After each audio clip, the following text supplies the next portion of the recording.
Okay, so welcome sa House and Lot Finder PH. For today's video, nandito tayo ngayon sa Eco Verde, Lipa, Batangas. Sa main highway niya, makikita natin dito yung Pinagkawitan Integrated National High School. And then ito yung ating Alpha Mart.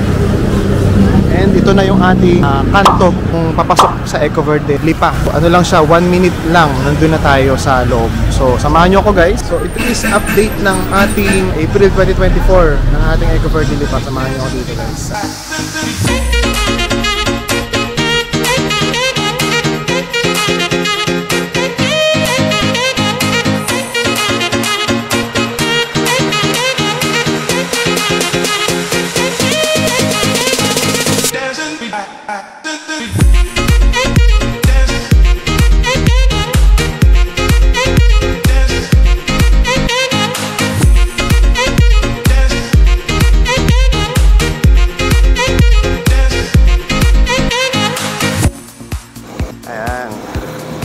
So guys, nandito tayo ngayon. Solo lang ako dito ngayon kaya pagpasensyahan nyo na. So ito yung dati natin na sinute siyang inner unit ng Eco Verde San Pascual, Eco Verde Lipa, sorry. Yan. So ngayon meron na tayong bagong model dito, yung end unit naman natin sa mga nag-aabang. So ayan, tingnan natin guys Ayan, so guys, yan yung mga ginagawa pa natin na bahay ngayon. Yan yung ating premium unit. So abangan natin yan guys, no? As of now, we are here sa ating end unit.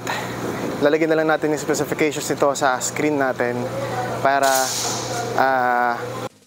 makita nyo din kung gaano. So pareho siyang may 3 bedrooms, pareho siyang merong 2 toilet and bath. Magkaiba lang yung kanyang floor size. Ayan, lagyan na lang natin sa screen. Magkaiba yung floor size niya. Pareho siyang merong balcony, pareho siyang merong garage at meron siyang fence parehas. So ikot muna tayo dito sa tabihan natin. Okay. So as we can see, yung pinag-iba ng end unit sa inner unit, meron siyang extrang lote dito sa tabihan. Guys, kita ba natin? Meron siyang extrang lote dito. Yan yung tagiliran niya. Napaka-minimalist ng design, no? Napaka-simple, napaka-modern. Kasi yun yung uso sa atin ngayon, yung mga modern style of units. Yan. So din sa likod, hindi pa siya tapos, no? Siguro tayo yung unang merong vlog na naman ito sa YouTube. So kindly contact these numbers guys para may idea kayo ngayon.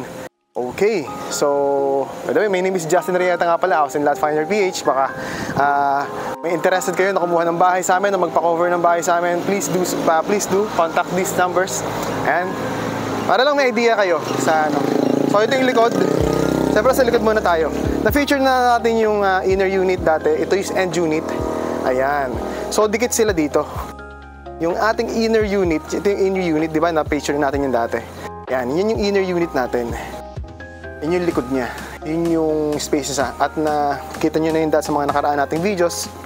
Ayan. Yan yung ating space sa likod. Ayan. Ayan, for our utility area and laundry area.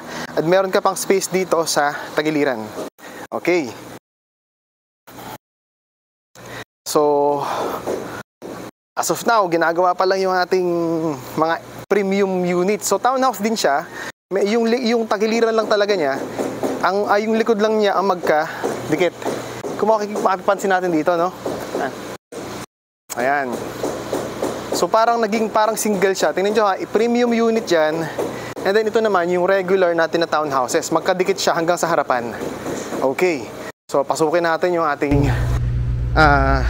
end unit. Pasensya na kayo guys, hindi pa ito masyadong ano.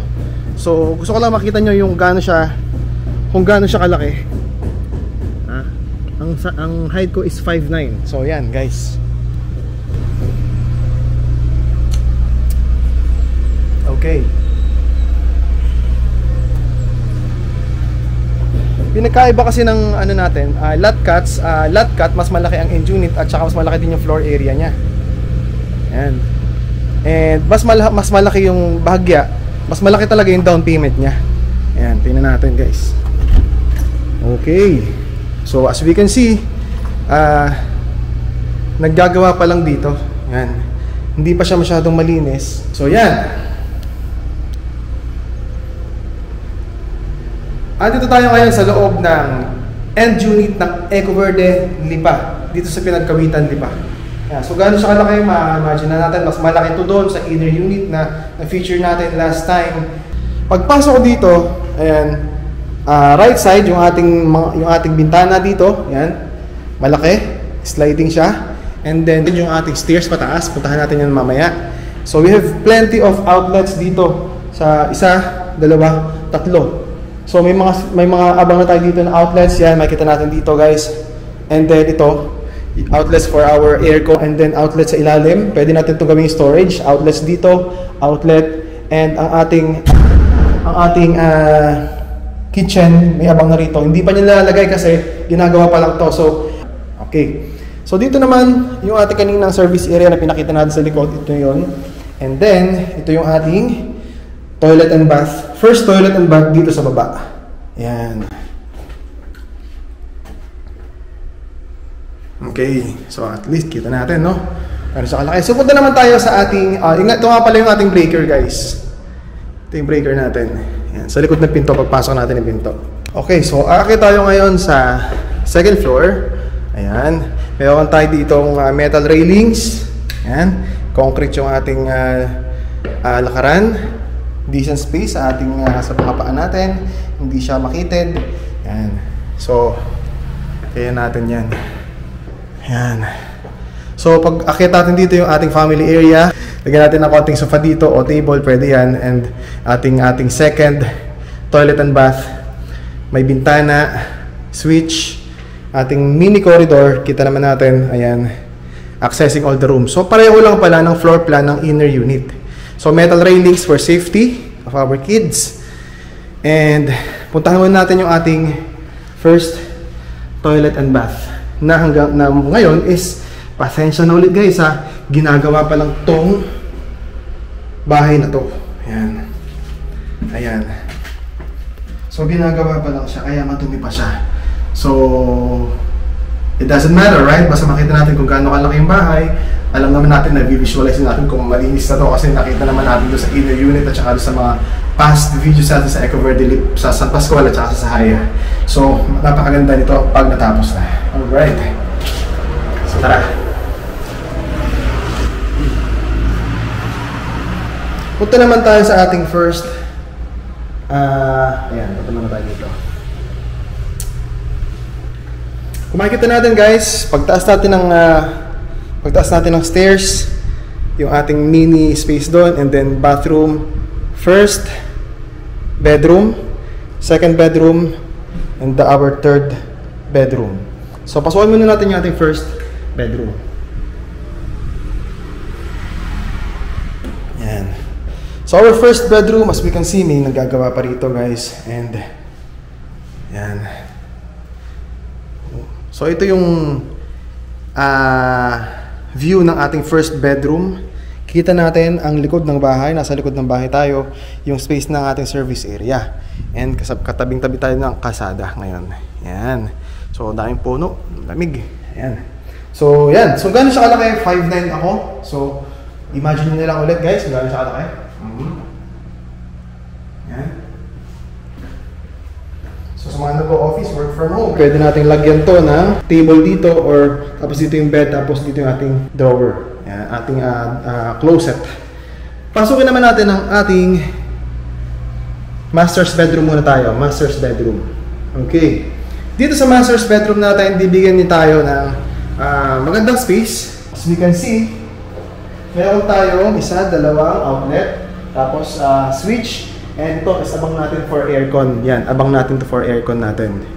Yan. So yung kanyang windows is sliding. White sliding siya. So the details of this house, ipapalash ko na lang sa screen para magkaroon kayo ng idea as of April 2024. And this is our last bedroom, which is the third bedroom. This house. Ang ating oh, wow! Mas malaki rin dun sa isa. Parang feeling ko mas malaki ito dun sa pinasok natin, which gives me an idea na this is the master's bedroom. The room na feeling ka mas malaki ito dun sa isa. So dito man, facing tayo sa harap ng bahay, yung ating third bedroom, master's bedroom, facing tayo sa harap ng bahay. Yan, and then sliding din siya. So yan, as you can see, ito yon. Ito na yung ating Ecoverde Lipa and unit. First seen here sa House and Lot Finder PH. What can I say in this house? Ating final verdict. Family of colors. Laging pasok yan sa Ecoverde. Ganda. Ang ganda ng pagkaka-layout ng floor plan. Wise nagamit yung mga space. Pareho sila ng Ecoverde sa Haya, sa quality. Yan. Mas nagustuhan ko lang ng konting-konti itong Ecoverde Lipa sa design. Siguro, personal perspective na lang yun. So, ayun. So, this is the Ecoverde Lipa end unit. And just contact this. Sa mga agent po na magpapakita sa inyo ng video na to, please refrain from those kinds of. Kasi pag pinanood nyo to, ako talaga yung magti-tripping sa inyo. Ako talaga yung makausap sa inyo, hindi po yung ibang agent. So maraming salamat po dito sa pag-support dito sa House and Lot Finder PH. My name is Justin Rieta and see you in our next video. Thank you guys!